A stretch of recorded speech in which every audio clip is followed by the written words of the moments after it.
High, আমার নাম মুনিরা। আমি খ্রিস্টান ও মুসলিম দুই ভিন্ন ধর্মীয় পরিবারে জন্মেছি। আমার মা ছিলেন খ্রিস্টান এবং আমার বাবা মুসলিম, কিন্তু যখন আমার ইসলাম শেখার প্রয়োজন ছিল তখন বাবা আমার কাছে ছিলেন না।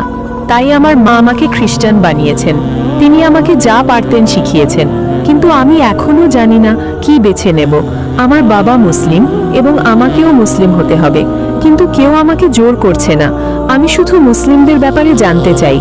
বোন একটি প্রশ্ন করেছেন যে বাবা ছিলেন একজন মুসলিম। বোন, আপনার কি কোনো প্রশ্ন আছে?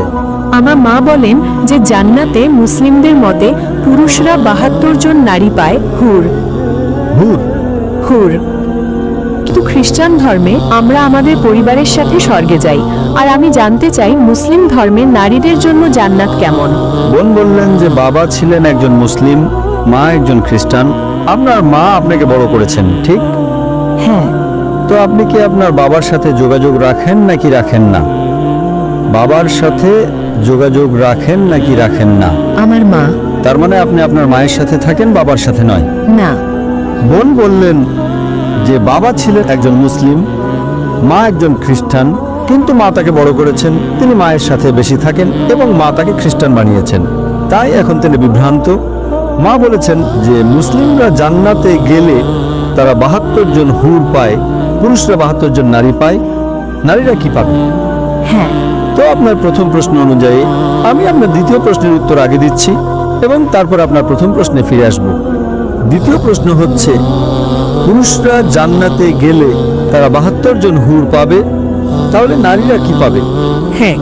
এই একই প্রশ্ন হযরত আয়েশা রাদিয়াল্লাহু আনহাকেও করা হয়েছিল, যিনি নবীর স্ত্রী। তখন নবীর স্ত্রী উত্তর দিয়েছিলেন যে নারীরা তাই পাবে যা তাদের অন্তর কখনো কামনা করেনি, যা তাদের চোখ কখনো দেখেনি, যা তাদের কান কখনো শোনেনি। তার মানে ইনশাআল্লাহ আপনারা সমপরিমাণ কিছু পাবেন যা আপনাদের অন্তর কখনো কামনা করেনি, যা আপনাদের চোখ কখনো দেখেনি, যা তাদের কান কখনো শোনেনি। তাই ইনশাআল্লাহ যদি আপনি জান্নাতে যান, আপনি ভালো কিছুই পাবেন, যা পেয়ে ইনশাআল্লাহ আপনি সন্তুষ্ট হবেন। কিন্তু প্রশ্ন হলো, সবার আগে আপনাকে জান্নাতে প্রবেশ করতে হবে। যদি আপনি জান্নাতে না যান, তবে সেই ভালো জিনিসটি পাবেন না। আর আপনি যে নিয়মের কথা বলছেন যে আপনার মা খ্রিস্টান, বাবা মুসলিম, আপনি বিভ্রান্ত। আমি একটু আগে ভাইকে যে সূত্রটা দিয়েছিলাম সেটা আপনার ক্ষেত্রে প্রযোজ্য। অন্তত সেটা মানুন যা উভয় ধর্মেই এক। উভয় ধর্মগ্রন্থ কোরআন এবং বাইবেলে যা কমন, অন্তত সেটা মেনে চলুন। বাইবেলের কোথাও বলা নেই যে যিশু ঈশ্বর। বোন, আপনি কি বিশ্বাস করেন যিশু ঈশ্বর? না। খুব ভালো, কারণ বাইবেলের কোথাও বলা নেই, সম্পূর্ণ বাইবেলে একটুও পরিষ্কার বাক্য নেই যেখানে যীশু খ্রিস্ট আলাইহিস সালাম নিজে বলেছেন যে আমি ঈশ্বর বা আমার উপাসনা করো। আমরা বিশ্বাস করি ইসলাম হলো একমাত্র অখ্রিস্টান ধর্ম যা যীশু খ্রিস্ট আলাইহিস সালামের উপর বিশ্বাস করাকে ঈমানের অঙ্গ মনে করে। তাই আপনাকে যীশু খ্রিস্ট আলাইহিস সালামে বিশ্বাস করতে হবে, কিন্তু আমরা বিশ্বাস করি তিনি ছিলেন ঈশ্বরের অন্যতম শক্তিশালী একজন রাসূল। বাইবেল বলে ঈশ্বর এক। যীশু খ্রিস্ট আলাইহিস সালাম বলেছিলেন, এটি গসপেল অফ মার্কের 12 নম্বর অধ্যায়ের 29 নম্বর আয়াতে উল্লেখ আছে। সেখানে বলা হয়েছে, শামা ইসরাঈল আদনাহিন আদনাইখাদ, অর্থাৎ শোনো ও ইসরাইল, প্রভু আমাদের ঈশ্বর হলেন একমাত্র প্রভু। আপনি যদি বাইবেল পড়েন, সেখানে মুহাম্মদ সাল্লাল্লাহু আলাইহি সাল্লামের ভবিষ্যৎবাণী সম্পর্কে উল্লেখ আছে। মুহাম্মদ সাল্লাল্লাহু আলাইহি সাল্লামের ভবিষ্যৎবাণী ওল্ড টেস্টামেন্ট এবং নিউ টেস্টামেন্ট উভয় জায়গাতে উল্লেখ আছে। বিস্তারিত বলার মতো সময় আমার হাতে নেই, আমি শুধু রেফারেন্সগুলো দেব। It's mentioned in the book of Deuteronomy, chapter number 18, verse number 18. Muhammad সাল্লাল্লাহু আলাইহি সাল্লামের আগমনের কথা উল্লেখ আছে। In the book of Deuteronomy, chapter number 18, verse number 19. In the book of Isaiah, chapter number 29, verse number 12. In the Song of Solomon, chapter number 4, verse number 16. নবী মুহাম্মদ সাল্লাল্লাহু আলাইহি সাল্লামের নাম উল্লেখ করা হয়েছে। এমনকি নিউ টেস্টামেন্টেও তার ভবিষ্যৎবাণী করা হয়েছে। In the Gospel of John, chapter number 14, verse number 16. In the Gospel of John, chapter 15, verse number 26. In the Gospel of John, chapter number 16, verse number 7. অনেক জায়গায় আমি আপনাকে মাত্র একটি রেফারেন্স দিচ্ছি। Gospel of John, chapter number 16, verse number 12 to 14 says, তোমাদের বলার মতো আমার অনেক কিছু আছে, কিন্তু এখন তোমরা তা সহ্য করতে পারবে না, কারণ তিনি যখন সেই সত্যের আত্মা আসবেন, তিনি তোমাদের সমস্ত সত্যের পথ দেখাবেন। তিনি নিজের থেকে কিছু বলবেন না, তিনি যা শুনবেন তাই বলবেন। তিনি আমাকে মহিমান্বিত করবেন। এই ভবিষ্যৎবাণীটি সর্বশেষ ও চূড়ান্ত রাসূল মুহাম্মদ সাল্লাল্লাহু আলাইহি সাল্লাম ছাড়া আর কারোর দিকে ইঙ্গিত করে না। শূকরের মাংস খেও না। Surah Baqarah chapter 2 verse 173, Surah Ma'idah chapter 5 verse number 3, Surah An'am chapter 6 verse 145, Surah Nahl chapter 16 verse number 115. 4টি জায়গায়, বাইবেল 3টি জায়গায় বলছে শূকরের মাংস না খেতে। In the book of Leviticus chapter number 11 verse number 7 and 8, in the book of Deuteronomy chapter number 14 verse number 8, in the book of Isaiah chapter 65 verse number 2 to 5. শূকরের মাংস খেও না। তাই যদি আপনি একজন ভালো খ্রিস্টান এবং একজন ভালো মুসলিম হতে চান, এক ঈশ্বরে বিশ্বাস করুন, তার কোনো প্রতিমূর্তি নেই, তার কোনো মূর্তি নেই, সর্বশেষ ও চূড়ান্ত রাসূল মুহাম্মদ সাল্লাল্লাহু আলাইহি সাল্লামে বিশ্বাস করুন, মদ পান করবেন না, শূকরের মাংস খাবেন না, জুয়া খেলবেন না। কোরআন হিজাব সম্পর্কে বলছে Surah Nur chapter 24 verse number 30 and verse number 31. যে নারীদের শালীনতার সাথে পোশাক পরা উচিত। একই কথা বাইবেলের Book of Deuteronomy chapter number 22 verse number 5. নারীদের এমন পোশাক পরা উচিত নয় যা পুরুষের সাথে সম্পৃক্ত, এবং পুরুষেরও নারীর পোশাক পরা উচিত নয়। It's mentioned in the 1 Timothy chapter number 2 verse number 9.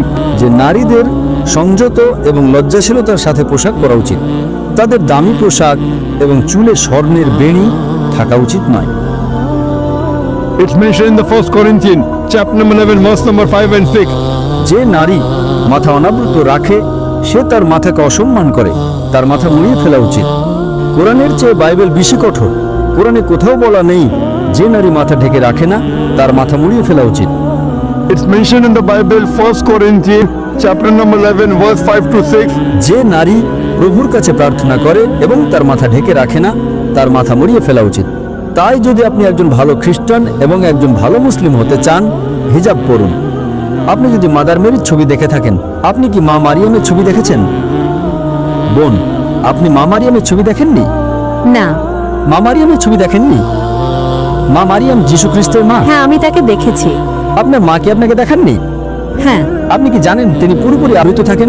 তার পুরো শরীর ঢাকা থাকে, শুধু মুখমণ্ডল এবং হাতের কবজি ছাড়া। তাই আপনি একই পোশাক পরুন বোন, মা মারিয়ামের পোশাক পরুন। আপনি একজন ভালো খ্রিস্টান এবং সেই সাথে একজন ভালো মুসলিমও হবেন। তাই কোনো বিভ্রান্তি নেই। অন্তত যা সাধারণ তা মেনে চলুন।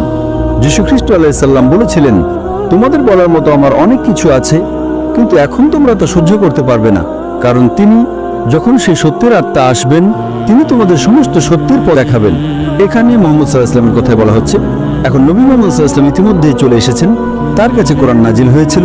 আপনি কোরআন এবং সর্বশেষ ও চূড়ান্ত রাসূলের সহিহ হাদিস পড়ুন। আপনি একজন খুব ভালো খ্রিস্টান এবং একজন খুব ভালো মুসলিমও হবেন। বোন, আপনি কি বিশ্বাস করেন ঈশ্বর একজন? হ্যাঁ। আপনি কি বিশ্বাস করেন যিশু ঈশ্বর? না। আপনি কি বিশ্বাস করেন নবী মুহাম্মদ সাল্লাল্লাহু আলাইহি ওয়াসাল্লাম ঈশ্বরের একজন রাসূল? হ্যাঁ। মাশাআল্লাহ। তাহলে অন্তত আপনি ইসলামের মৌলিক নীতিগুলোর সাথে একমত। তাহলে আপনি শাহাদা পাঠ করতে চান? আপনি কি ইসলামের ছায়াতলে প্রবেশ করতে চান? আমাকে এখনো চিন্তা করতে হবে। যদি আপনি বিশ্বাস করেন ঈশ্বর এক, যদি বিশ্বাস করেন নবী মুহাম্মদ সাল্লাল্লাহু আলাইহি ওয়াসাল্লাম ঈশ্বরের একজন রাসূল, যদি বিশ্বাস করেন যিশু ঈশ্বর নন, তাহলে আপনি প্রবেশ করতে পারেন। বাকি বিষয়গুলো আপনার কাছে পরিষ্কার হয়ে যাবে। স্কুলে ভর্তি হন, তারপর আপনি আরো অনেক কিছু শিখতে পারবেন। কিন্তু যদি আপনি 100% নিশ্চিত হন যে ঈশ্বর এক, যদি 100% নিশ্চিত হন যিশু ঈশ্বর নন, যদি 100% নিশ্চিত হন যে নবী মুহাম্মদ সাল্লাল্লাহু আলাইহি ওয়াসাল্লাম ঈশ্বরের একজন রাসূল, তাহলে মুসলিম হওয়ার জন্য এটাই আপনার প্রাথমিক আবশ্যকতা। এবং তারপর পরবর্তীতে আপনি হিজাব করতে পারেন, সালাত আদায় করতে পারেন, শুরু করতে পারেন ধীরে ধীরে। কিন্তু যদি এই দুটি বিষয় বিশ্বাস করেন যে আল্লাহ ছাড়া কেউ উপাসনা নেই, এবং আপনি বিশ্বাস করেন যে নবী মুহাম্মদ সাল্লাল্লাহু আলাইহি ওয়াসাল্লাম আল্লাহর রাসূল, এই দুটো বিষয় আপনার মুসলিম হওয়ার জন্য ন্যূনতম আবশ্যকতা, যাতে আপনি আপনার বাবাকেও খুশি করতে পারেন এবং আপনার মাকেও খুশি করতে পারেন। আপনি কি আপনার বাবা এবং মা দুজনকে খুশি করতে চান না? হ্যাঁ। তাহলে যদি আপনি বিশ্বাস করেন যে শুধুমাত্র একজন ঈশ্বর আছেন এবং আপনি বিশ্বাস করেন নবী মুহাম্মদ সাল্লাল্লাহু আলাইহি ওয়াসাল্লাম হলেন রাসূল, তাহলে আপনি কেন ইসলামের ছায়াতলে প্রবেশ করতে চাইছেন না?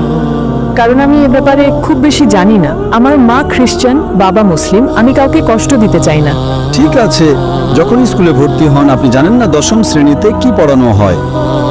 আপনি কি জানেন? হ্যাঁ নাকি না? যখন আপনি স্কুলে ভর্তি হন, যখন আপনি নার্সারিতে যান, আপনি আরো শিখবেন। যতক্ষণ আপনি রাজি আছেন যে ঠিক আছে এখন আপনি স্কুলে ভর্তি হলে আপনি স্কুলের সময়সূচি মেনে চলতে রাজি আছেন, মৌলিক নিয়মগুলো মেনে চলতে রাজি আছেন, এবং তারপর আপনি আরো বেশি বেশি শিখতে শুরু করবেন। তো এখানে যদি আপনি মৌলিক নিয়মগুলোর সাথে একমত হন যে ঈশ্বর এক, যিশু ঈশ্বর নন, তিনি ঈশ্বরের একজন রাসূল, এবং নবী মুহাম্মদ সাল্লাল্লাহু আলাইহি ওয়াসাল্লাম ঈশ্বরের একজন রাসূল, এগুলো হলো প্রাথমিক আবশ্যকতা। পরবর্তীতে আপনি যত বেশি বেশি জ্ঞান অর্জন করতে থাকবেন, আপনার আমল বাড়তে থাকবে, আপনি একজন ভালো খ্রিস্টান এবং সেই সাথে একজন ভালো মুসলিমও হবেন। বোন, এতে সময় লাগবে, কিন্তু মৌলিক বিষয়গুলো যদি আপনি ভালো করে জানেন, আমি মনে করি আপনার দলে প্রবেশ করা উচিত, এবং তারপর আল্লাহ আপনাকে আরো মেনে চলতে সাহায্য করবেন। বোন, আপনি কি ইসলাম গ্রহণ করতে চান? এখন না। ঠিক আছে, ইনশাল্লাহ বাড়িতে যান, এটা নিয়ে চিন্তা করুন আর নিশ্চিত হন। একবার নিশ্চিত হলে দ্রুত প্রবেশ করুন। আপনি জানেন না আপনি কতদিন বাঁচবেন, একেবারে না হওয়ার চেয়ে দেরিতে হওয়া ভালো। আর আপনি জানেন না আপনি কতদিন বাঁচবেন, তাই আমার আপনার অনুরোধ, আপনি বাড়িতে যান, আরো ঘোষণা করুন, আরো পড়াশোনা করুন, এবং যত দ্রুত আপনি নিশ্চিত হবেন আপনি ইসলামের ছায়াতলে আসুন, যাতে আপনি জান্নাতে যেতে পারেন, আপনি স্বর্গে যেতে পারেন। অন্যথায় আপনি জান্নাতে যাবেন না। আশা করি উত্তরটা পেয়েছেন।